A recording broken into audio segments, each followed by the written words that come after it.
I do want to comment specifically around the completeness of applications.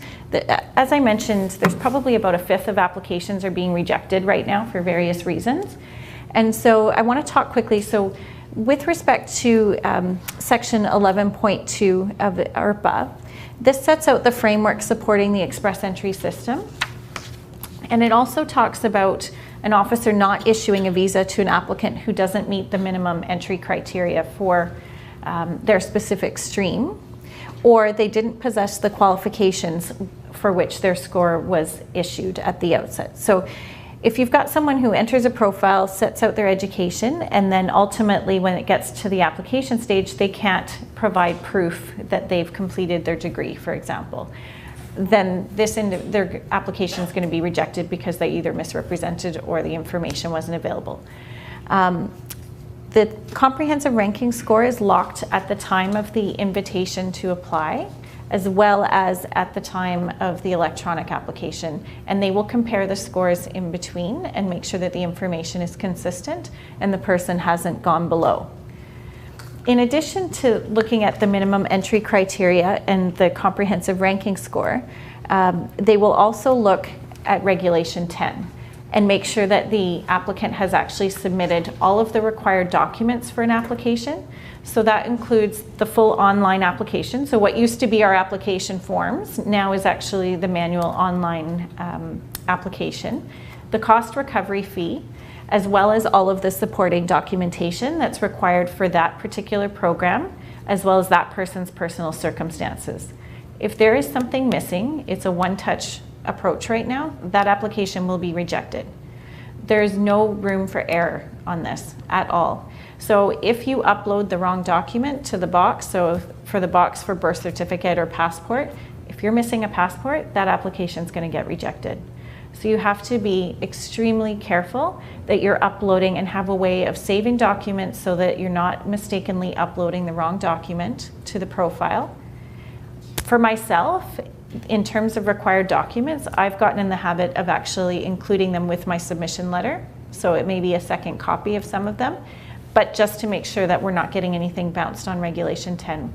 And the reason I say that is because I have actually seen, while completing an electronic application, my document checklist changed 3 times.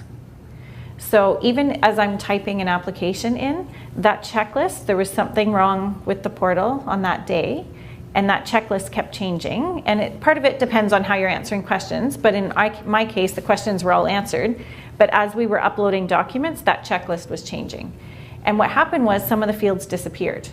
And so I have had cases where the passport field has disappeared. And so as a result, what I've had to do is be overly cautious. And so I attached my passports, my marriage certificate, my employment offer, my LMIA to my submission letter and upload that as one package to the additional documents field so that I know with confidence that it's all there in one attachment. Okay. I've had individuals come back to me after they've submitted on their own and come for help after, where they had uploaded, for example, a copy of a translation of a document, but forgot to attach the original. And in their minds, they said, well, they've got the translation, so I didn't think I had to attach the foreign language copy. It got bounced. So when I say there's zero room for error, there's zero room for error here.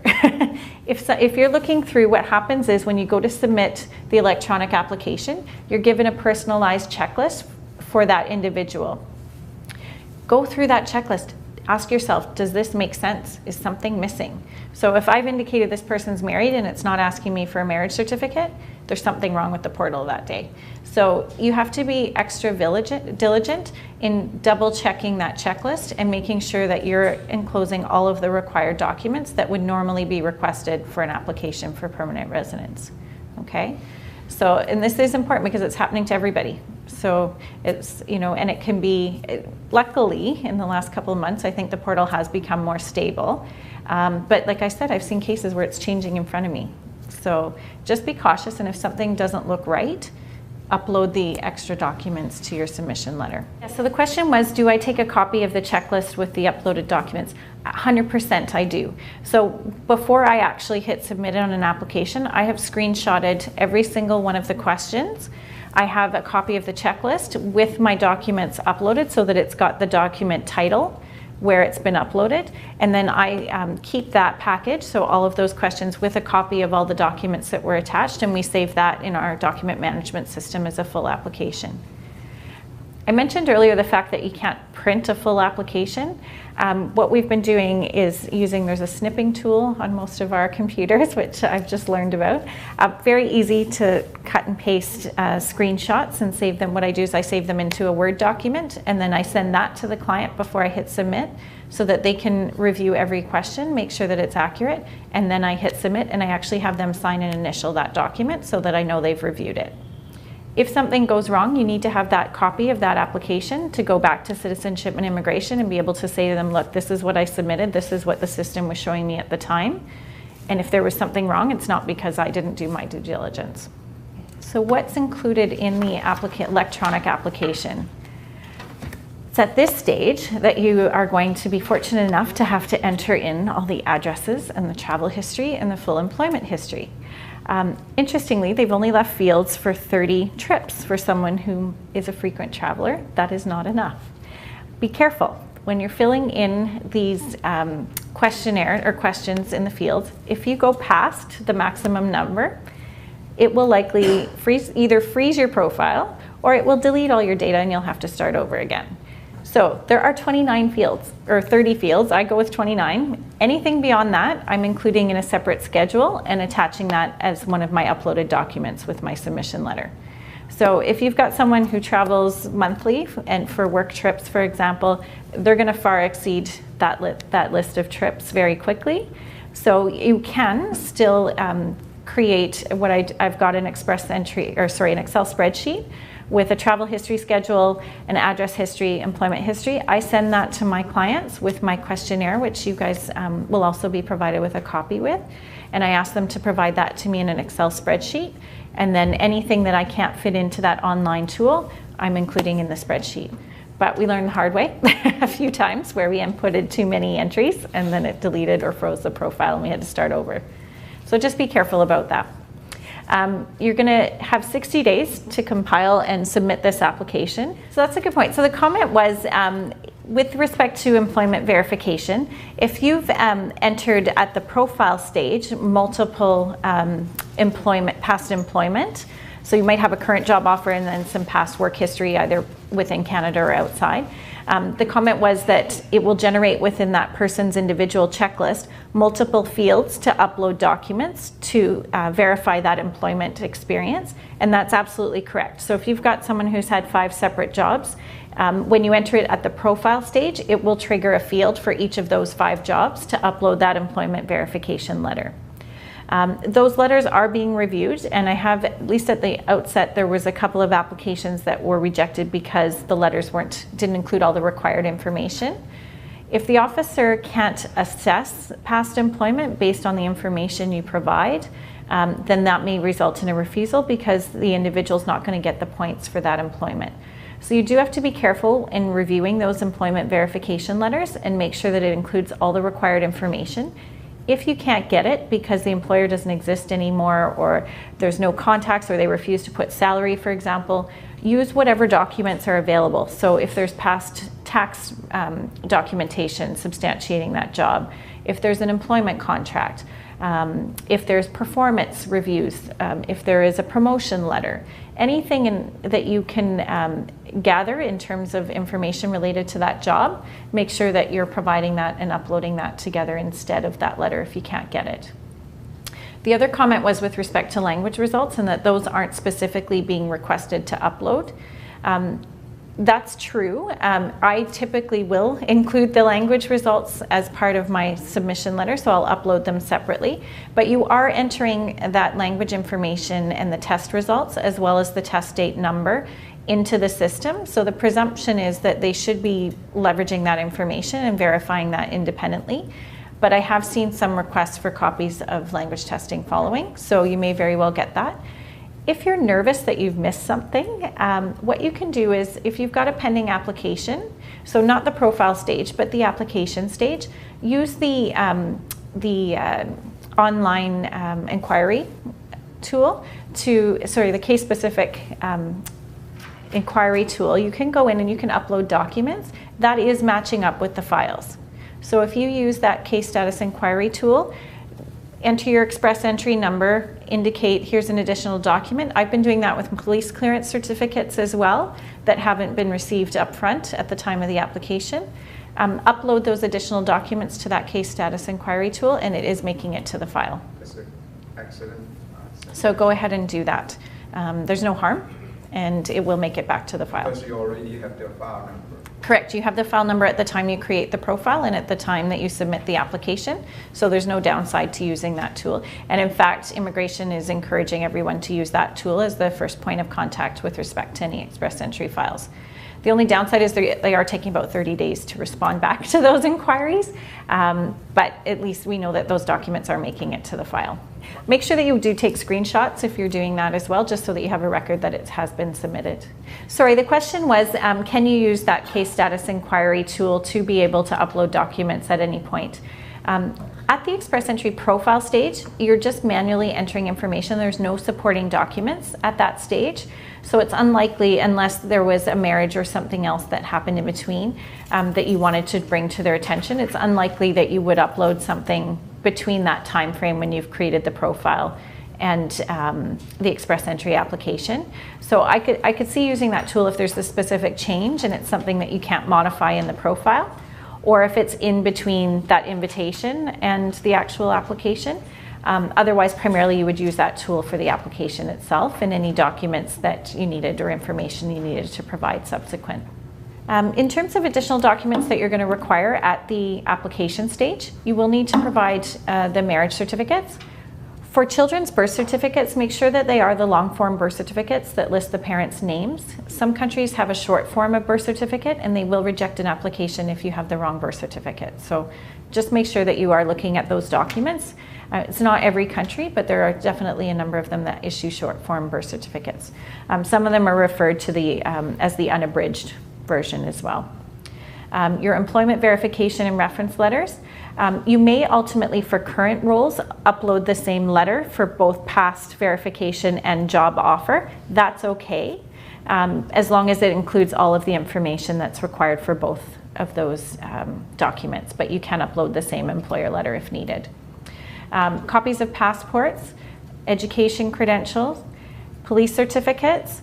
This is a little bit different when I say one touch. Again, police certificates are a little bit of a difficult area right now. The expectation is that you're providing police certificates and uploading copies of those at the time of the application. We all know that some countries take a lot longer than others, and in particular I'm thinking of FBI certificates from the US right now that are taking about 4 months. It's conceivable that you would have an application and the timing is such you need to submit it and you don't have your police certificate. Use that case status inquiry tool to upload copies of police certificates if you get them following, but also advise your clients that it is within the officer's discretion to refuse that application as being incomplete if the certificate's not there. If you don't have it, provide proof that you've requested it or what efforts you've made to get that police certificate. Provide that in writing, and if it's a country that Citizenship and Immigration has to request from directly, and New Zealand would be an example, you don't have to worry about those ones, that's okay. It's the ones where the expectation is that the applicant's applying, you need to provide proof of efforts. It's not guaranteed, and you need to advise your client as such, but most of the applications I've had with FBI's pending, they have maintained that application and kept it in processing until we were able to get that certificate. But it's not guaranteed, and it's not likely to be guaranteed for every country. So just be cautious about that, because the officers will be looking to see, okay, well, did this person apply the day after they got their ITA, or did they apply the day before they submitted their electronic application? So my experience has been, the question was around FBI certificates and whether or not Citizenship and Immigration will accept a channeler certificate. So that's a certificate that from a third-party authorized channeler that is able to access the FBI database and print results from there. Whether that's acceptable or whether or not you actually need to obtain an FBI clearance directly from the FBI. My experience is that for permanent residents, they will not accept channeler certificates. Where I will use channeler certificates is more on the temporary side. So if I've got, for example, a DUI at the port of entry and I'm applying for a temporary resident permit, typically that is acceptable, but I would not use it for permanent residents. It's been made very clear they will not accept it. So the question was around what the assessments that are coming back from one of the agencies, and that it's not coming back in clear language as equivalent to specific Canadian education. So as an example, it's saying it's equivalent to 3 years of training as opposed to a specific degree or diploma. I would go back to the agency and continue to do what you're doing and inquire with them. I would also raise it with case management if it's an ongoing issue with that particular agency, and send an email to the case management branch at NHQ in Ottawa and alert them to the fact that this is happening, so that it's on their radar as well. But if they're coming back and saying that it's equivalent to on-the-job training, as an example, I don't think you will get the points for education, and unfortunately that would be discounted. So if they're not recognizing that as equivalent to Canadian education, I think that's what they're ultimately coming back and saying, although they're saying it in a vague way. Implied status and express entry. I'm trying to conceive of where that might be an issue. So if the person meets the base criteria for one of the economic streams, then that's acceptable. If they're in implied status, they likely wouldn't get points, for example, for arranged employment at that time. So they have to be in valid status in order to get those points if they're trying to rely on an offer from within Canada. So I could see that potentially being an issue. Usually it's more of an issue for someone who doesn't have an option to extend their status further. And so ultimately they may qualify at the time they apply, but they may not still be in country by the time it goes through. So the application itself must be submitted online, and the intention is for you to upload your support documents at the time. So there isn't an option to actually mail in a permanent residence application anymore, unless you're going through one of the provincial nominee programs and it's non-express entry. The only time that you would mail in additional documents, and again, Citizenship and Immigration has clarified this isn't their preference, is if you're specifically requested to do so. So for example, at the end of the process for landing, if you're asked to submit passports or photographs, that would be something that you mail into the actual processing center. But beyond that, the intention is for you to upload documents. If the 60 days to apply passes, what happens? Does the candidate need to start again? So if the 60 days goes by and you don't get your application in on time, that invitation will no longer be valid. And unlike declining an invitation, that person's profile becomes deactivated. The information will stay there for 30 days, so they can go back in and update and reactivate a profile, but they will have lost the opportunity to use that invitation to apply, and their profile won't automatically be extended, so they have to actually go back in and update their profile. So the question was, if you're uploading documents and it's in a foreign language other than French or English, do you need to include the translation? Yes, absolutely. The intention is to include both the translation as well as the original document, so a copy of the original document. So as you would, historically, before we had the online system that you would send in the original plus a translation, you would do the same for this process. So you would just upload those documents together as a single PDF.